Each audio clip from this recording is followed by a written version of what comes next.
It's Harry and Meghan Markle. It is 2023 and they've achieved one fantastic, utterly amazing goal. They are the most annoying couple in the whole world. Congratulations!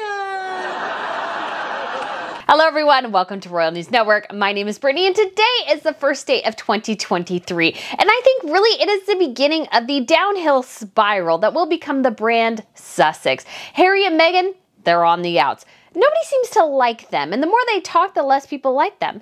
And as it turns out, probably when you do a tell-all interview, and then a tell-all documentary, and then a tell-all book, and then perhaps another tell-all book with Meghan, all of a sudden you have all these people going, you know, the more I see, the less I like. And that's very, very bad news for Harry and Meghan. And pretty much the news out of California, Montecito, it's all bad for them. Basically, the British public, they want to pull their titles. Harry and Meghan have been voted the most annoying people in the whole world. I mean, this is just according to Ranker, so you can take it for what it will, but people find them annoying. People like them, they're not likable anymore. And as it turns out, this survey not only determined that over half of Britons want to pull Harry and Meghan's titles, they're actually more sympathetic to the Prince and Princess of Wales. Yes, Harry and Meghan's ultimate rivals, Catherine and William. Well, as it turns out, their documentary series, which was supposed to push people towards Harry and Meghan, have actually pushed people in the opposite direction. And again, this is horrible news for Harry and Meghan. And I feel like 2023, again, it will be the beginning of their ultimate downfall, because with great ego and lack of talent becomes a catastrophic defeat at some point. Because at the end of the day, Harry and Meghan, they marketed themselves as a couple who could bring in tons of people to both Netflix and Spotify, and we have yet to see either of that happen. Yes, they create a lot of noise, they generate a lot of publicity, but are they actually converting people into watchers? Compared to something like Wednesday on Netflix, which is still doing gangbusters, by the way, and has been really a cultural phenomenon, Harry and Meghan are flaming out. And they only spent 18 months inside the British monarchy, and yet they are desperate to continue to exploit it, to keep trying and trying and trying to get themselves ahead. But I think in 2023, the gravy train has ended. And Harry and Meghan, they can't stand on their own laurels. And so I think they're looking at a pretty catastrophic defeat. And I'm going to go over some of the reasons why I think that is. But if you guys haven't been here before, hello, my name is Brittany. And on this channel, I can provide very compelling royal commentary about the latest news and a little bit of gossip too. I'll be also trying to share some more news this year and trying to cover more of what's going on in other European households and trying to merge it. I know some of that stuff doesn't do that well, but guys, I have a plan. This platform, I want to grow it in amazing and interesting ways, and I can't wait to do that. So we'll be covering more of that. Hopefully I can go full time sometime soon. I'll be reviewing television shows and movies and sharing a bit of history as well. So I'm so excited for this platform. I have stuff planned for Harry's memoir that hopefully I can get together, and I will let you guys know more details as those things are ironed out. In addition, for this new year, I'm going to be launching a newsletter. Yes, so a weekly newsletter, and I will provide compelling commentary on a royal topic maybe I haven't had time to cover, or something else that's been in the news. And then in addition, I'll be sharing other highlights that other European households, in addition to the Brits, are doing. And I will share a bit of history at the end, and maybe share a book or two you should check out, or maybe even a movie or a television show. And so those will be coming out every week on Tuesday. And so I'm so excited for those. And I will just continue to build that. In addition, I will be trying to do general articles more and more. Those won't be on an email list. Everything will be on Substack, but those particularly won't be on an email list unless it's something that I feel like is really interesting. But mostly, if you want a weekly newsletter, you can sign up via Substack, and then I'll always post a link to whatever I write on YouTube and on my other social media platforms as well, like Twitter and Instagram. So I'm super stoked for that. And I'll also try to be doing more shorts, so this will be covering little bits of news, royal news, in 1-minute clips. And so those are pretty easy to film and get together. So I'll be doing those more and more because YouTube Shorts is becoming rather huge. So I'm going to continue to do that as well. And I'm just so excited. And I have my trip to London halfway booked. Yes. So there are 24 spots and I have 12 already reserved. So if you want to come to London and the Cotswolds with me, I would love to have you join. It'll be so fun. We'll do a little bike ride around London, going to Westminster Abbey and Buckingham Palace. We'll also the next day be going to the Tower of London, St. Paul's, and Kensington Palace. I'm so excited. The hotel is like right next to the British Museum, which is a incredible museum, especially because it holds the Rosetta Stone and some of the artifacts from the mausoleum of Halicarnassus, which was one of the 7 wonders of the ancient world.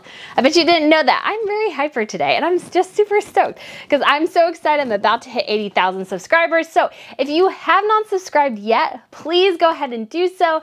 I would be absolutely thrilled to have you guys here. I can't wait to see how this channel continues to grow and grow and grow because I am just, again, so stoked, and I will be covering the coronation this year, and I'm hoping to cover a lot of royal events, as many as I can, including some tours.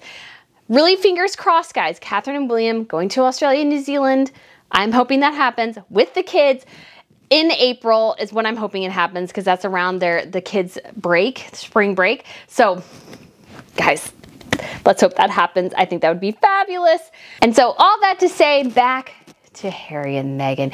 Yes, Harry and Meghan. Oh, guys, despite being the most generous, amazing, compelling, influential couple in the entire world, as it turns out, they annoy people.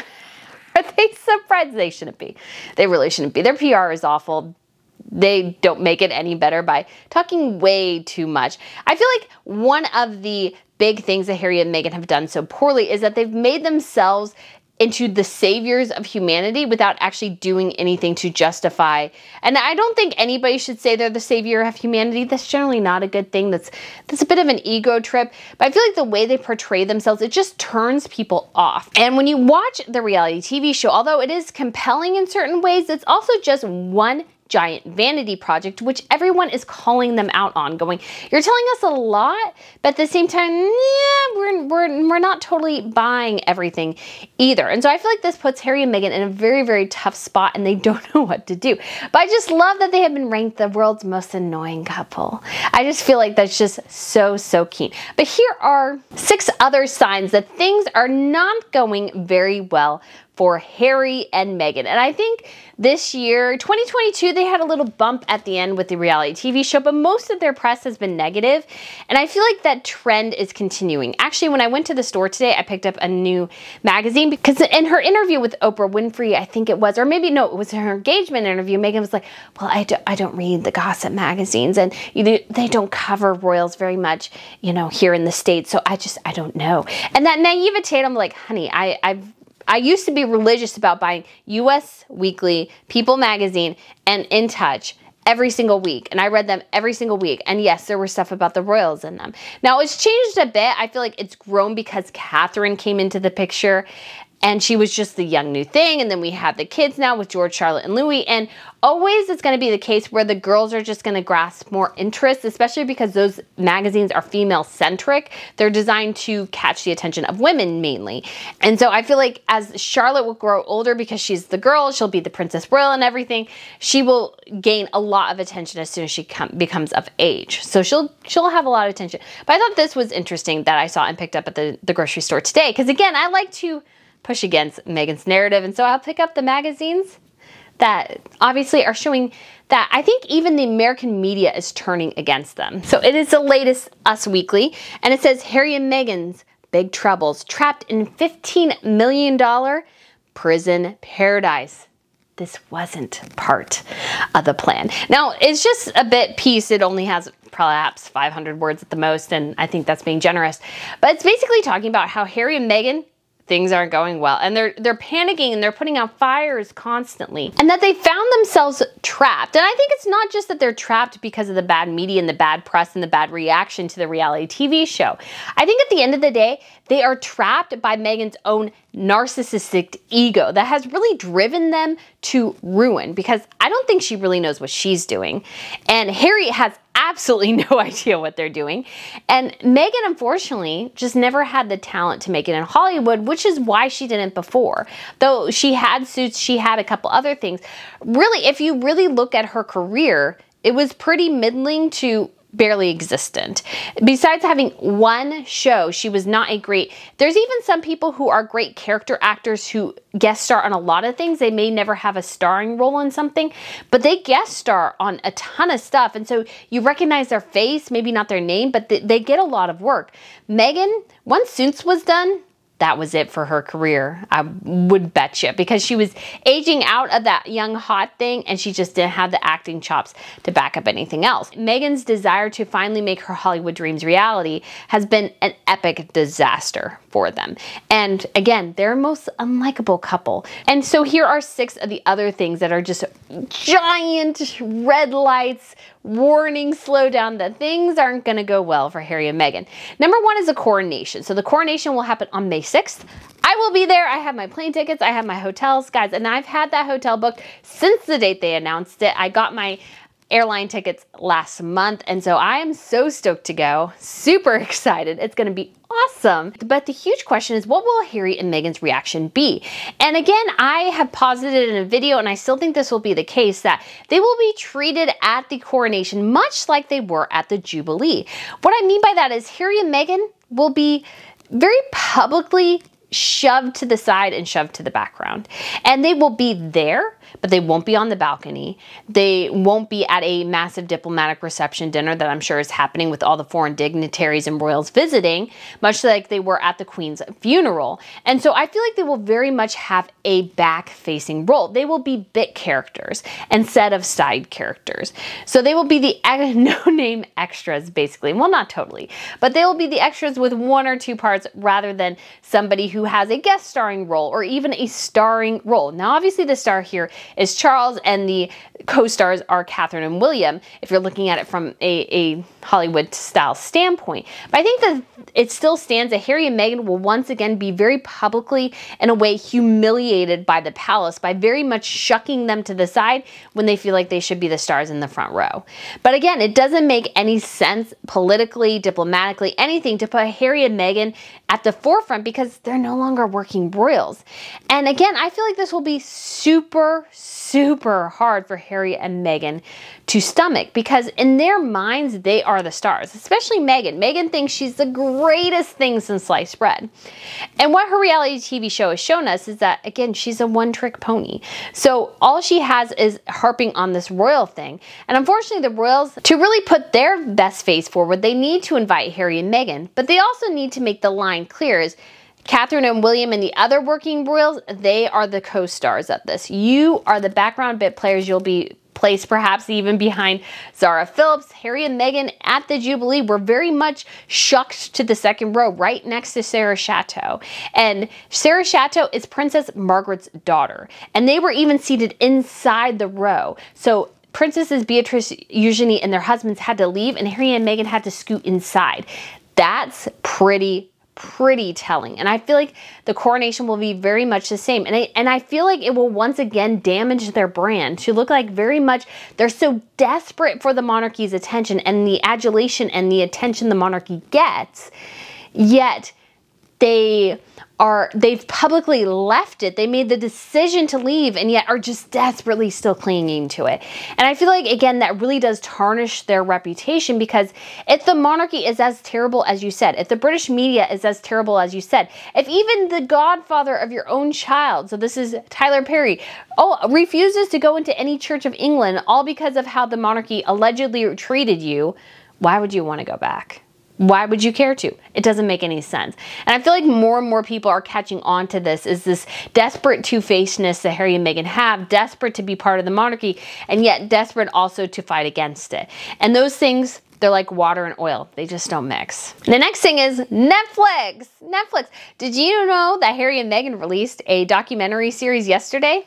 No, I totally forgot about it until I saw a couple people mention it. Angela Levin, who has written a biography on Harry, she apparently did read it. There's also a review in the Telegraph basically saying it's just a bunch of like HR bull hockey. It's nothing really, it's just very, not really snazzy. It's just dull and corporate. And so it's called Live to Lead. And there was no PR behind this, basically. And so if I'm Netflix and Harry and Meghan, I'm sure there's a partnership between Netflix and their shows to promote something. But Harry and Meghan, they are PR geniuses, aren't they? Although they have lost their PR person, so they're doing all their stuff together. No, they do have a PR person, but they no longer have a CEO person. She was designated to just a friend in their documentary series. So she has left. So Harry and Meghan are mostly now a part of Archewell, and they didn't even promote this well. And this series sounded dull to begin with because it's just interviews with famous people, but with a very much, I feel like, political bent to it, because they seem to really interview only people who reside on the left side of the aisle instead of the right. And in America, which they're promoting most of their things through, we have a very divisive, polarizing atmosphere right now. So if you do something that only is just going to apply to the left, those are the only people who are going to watch. And I think the extreme left, the people who are so bored they need something to watch left. I don't think other people would be that interested in it. And apparently not, because it's not even hit the top 10 on Netflix. And I looked and I found it really interesting that in one image, so I did find the one with the pictures of the different people in it, and it says presented by the Duke and Duchess of Sussex. Because of course, you know, we need to know it's the Duke and Duchess of Sussex. Apparently they only introduce the people. But there's another section of when I was scrolling through Netflix where it was just Greta Thunberg featured. And so it's like, okay, so you attached Harry and Meghan to this, yet they're not promoting it. And so it just falls into oblivion. Now, there's a couple of different ways to look at this, which I think is really interesting. One, I posited in another video that this was something Netflix forced Harry and Meghan to do. And so I feel like that could definitely be the case, because they did the speech with the Nelson Mandela Foundation in May, which nobody attended at the UN. So I could definitely see that Harry and Meghan, they got attached to this project through Netflix, because Netflix purchased this documentary in 2021, 2 years after the interviews had been completed. And it took them until 2022, the last day of 2022, to finally get it released. I think it was crap. I think they knew it was crap. They knew it was bad. They knew it was boring. They knew nobody would watch. And so they thought, well, maybe if we force Harry and Meghan to lead this, then maybe that'll help salvage it somewhat, because Netflix blew through a ton of money trying to make content. So this was one of the things they purchased. Unfortunately, through this last year though, Netflix has had a really, really bad year. They've lost subscribers.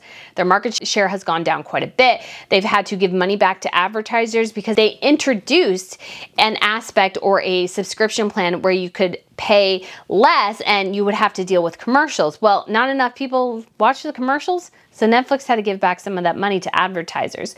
And so I feel like Netflix itself, its viewers are down, everything is down. They've now introduced something where you can't share your password.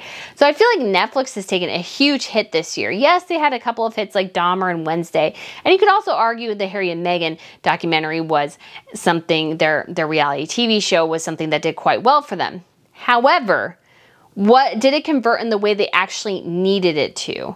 Like perhaps Wednesday did. Because I feel like, because I see so many people emulating the dance from Wednesday, that show has a cultural impact. Whereas Harry and Meghan, not so much. And so I feel like Netflix, especially with this Live to Lead, because Harry and Meghan glommed onto something.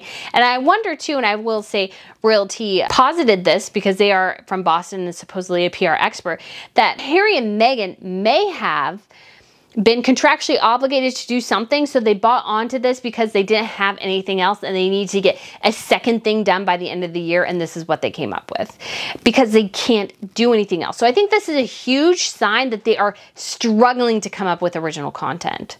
So what do? Number 2, Meghan is supposedly going to release her memoir of time in the royal family when she only spent like 2 years, 18 months. So 2 years includes engagement up till the time they abandoned it. So it's really rather ironic that Harry and Meghan, they can't leave. They left the monarchy, yet they cannot stop talking about it. They have diarrhea of the mouth when it comes to the monarchy. But I feel like this has been, I'm pretty sure I've said this in a video before. Maybe I've just said it in a conversation with family.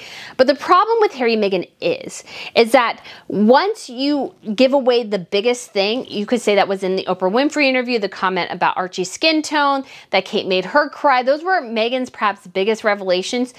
She could have more, but I'm wondering, because the reality TV show didn't contain anything like that. I thought it was mostly banal.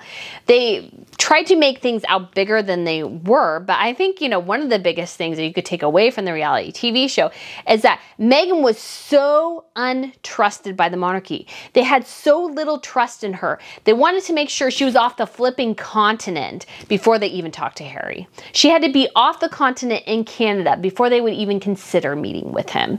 That tells you a ton, and she could not even call in. And she's like, as a mother and as a wife, how dare I not be invited? Well, honey, you weren't invited because you're not trusted. They couldn't trust you, so they could not invite you. So that's what happened. This is not rocket science here. This ain't rocket science. So I feel like the danger that the monarchy faces here is not Meghan's memoir, because I don't think she has really anything else all that juicy to share. So what does she have to do? She probably has to exaggerate more. Perhaps you could even say lie more in order to try to get ahead or try to gain attention back. And the problem is I feel like the lies would have to get more extreme to get people interested, because once you share these things like that, they just have to get bigger and bigger and bigger. But I feel like Meghan gave away her best bit already. She gave it away for free to Oprah. So what does she have to do? Probably make up more. Every time she tells it, it'll become less and less believable. Again, that'll be a hugely damaging aspect to their brand. You need to be believable. But I feel like every time Harry and Meghan say something, it just becomes less and less, both people like them less, and becomes less trustworthy. Because again, you have to up the ante every time. And Meghan doesn't have enough to work with because she didn't even spend enough time. She didn't even try. And I feel like people are waking up to that too. And I would say me as well. Meghan didn't want to last in the monarchy. She always wanted to go to California. So the monarchy is in an unfortunate position knowing that Meghan's just going to have to up the ante every time. But I think it'll, again, reflect better on them if they don't say anything and Meghan is caught out in serious lies, because we've already seen that happen. And I feel like as Meghan continues to try to push her narrative, because she's desperate for you to believe her, she wants you to believe that everything she says is true and everything everybody else in the world says is wrong. But there is a problem with that. There's an intelligence to the masses sometimes, and it's sometimes a bunch of people say, hey, I don't believe you. There might be something to that. So I feel like Meghan, again, is going to continue to up the ante, but into an unhealthy level. And it'll be backfire once again on them. And I feel like it'll be a sign of their ship really, really starting to sink. And of course, we also have Harry's memoir. Yes. So Harry, this is point number 3. Harry also has his memoir coming out. And I feel like we've already seen that William, there's a couple reports that Harry will take shots at William, he'll take shots at Catherine. I think everybody will be on the chopping block in this memoir. And again, I almost feel bad for Harry, because I don't think he's intelligent enough to realize all this will end disastrously for him. He will never regain his relationship with his brother, his father. Many members of his family, I'm sure, will struggle to ever fully trust him again. Now, there is the story of the prodigal son, and the father welcomed him home and brought him back into his home. So I hope that William and Charles do find it in their heart at some point to forgive Harry. But I don't think it'll ever happen, and I don't think Harry will ever be fully embraced as long as Meghan's in the picture.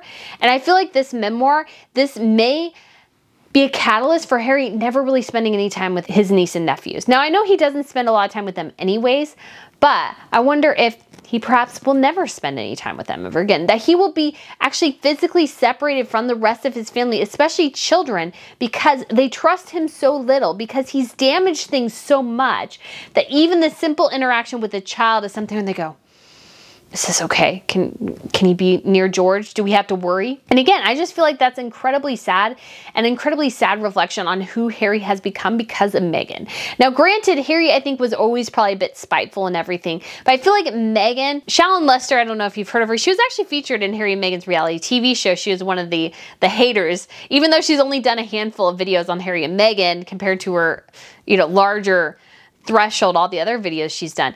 But I feel like when it comes to She pointed out that Meghan probably really glommed onto Harry's shadow self. So this is who Harry believes or wants to believe he is. That Harry has been so amped up by Meghan recognizing his shadow self, who he really believes he is. Because again, she even told us she wanted to see what was on his Instagram, not who he really was, but what was on his Instagram. So that is basically a great profile of his shadow self, is that. And so she amplified that, she honed in on that. But at some point that will start to crack and that will fall apart. And so I feel like, again, we're seeing all this happening in real time, and it is quite sad. And again, I feel like Meghan has done irreparable damage to Harry and his mental health because of this separation and everything going on, that Harry will, again, come to hugely regret this, especially spending time with his grandparents, which I feel like Meghan encouraged him to rob himself and his children of time with their grandparents and great-grandparents,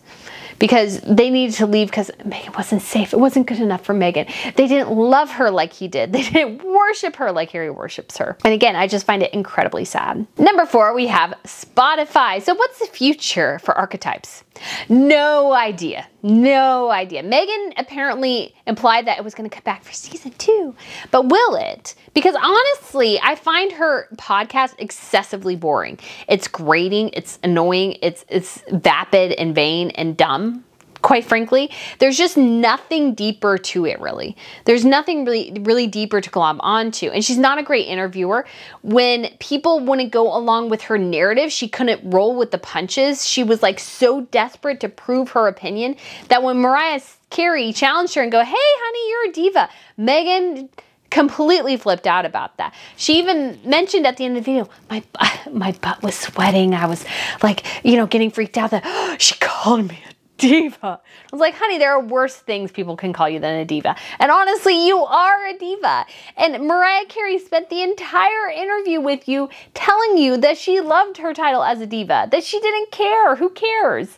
And so, and when it came to Paris Hilton, Meghan just kept going on and on. Well, you were a bimbo. People saw you as a bimbo. How did you push it back against your perception as a bimbo? It's like bimbo, bimbo, bimbo. Meghan was perpetuating what she said, her own bad perspective of Paris Hilton on Paris Hilton. You could also tell, too, that Meghan was deeply jealous of Paris Hilton's life. She wanted that life Paris Hilton had when she was growing up.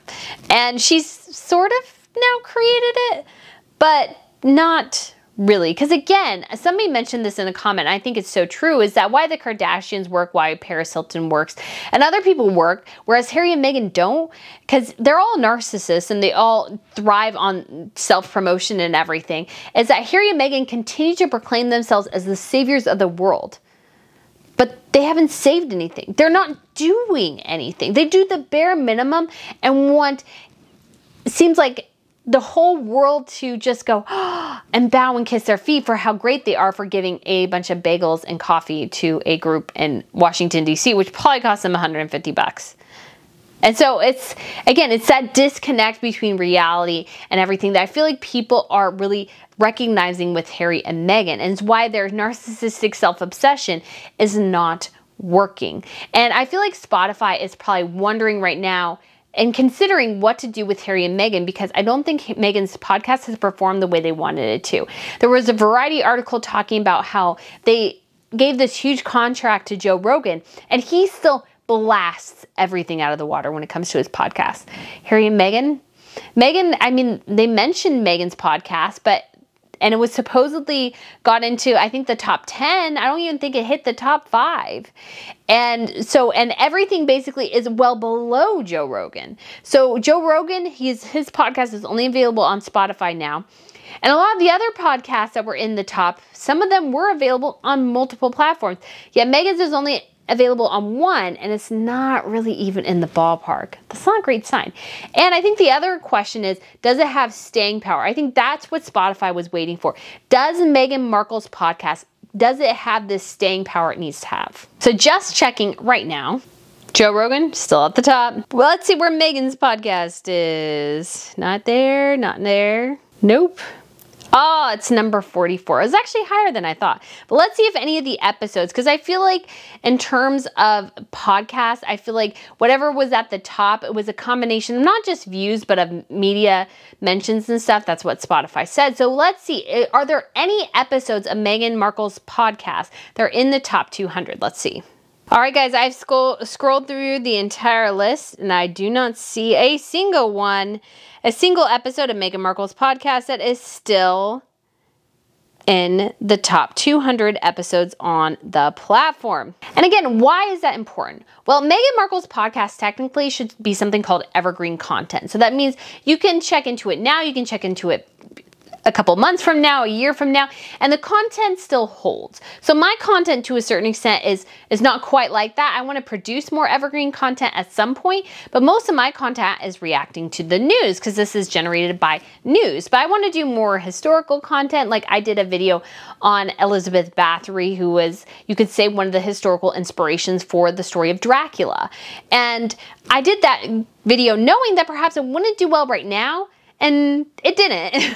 It definitely did not. But at some point, it could be something that really grows. And so it could continue. I don't see it very much, so that may be neither here nor there. But I feel like it's, again, another video that continue to grow. So here, Meghan's content should be like that. That it's not is a huge red flag to Spotify. And I'm sure something they're deeply considering and wondering, do we sign up Harry and Meghan again? Do we force them, because their podcast producer left, do we force them to figure out how to create interesting and engaging content, or do we cut our losses and say, there you go? And if Spotify cuts their losses and says, we don't really want anything to do with Harry and Meghan, again, even though maybe publicly it'll be, we sever the contract, you know, this was a joint decision and everything, behind the scenes, it'll circle in Hollywood that Harry and Meghan are both difficult to work for and they have no new, interesting, or unique ideas, and that they are unable to really work hard enough to really make their stuff happen. I feel like that's what will happen. And Jason Knaft. Yeah, so number 5 is that Jason Knaft, the guy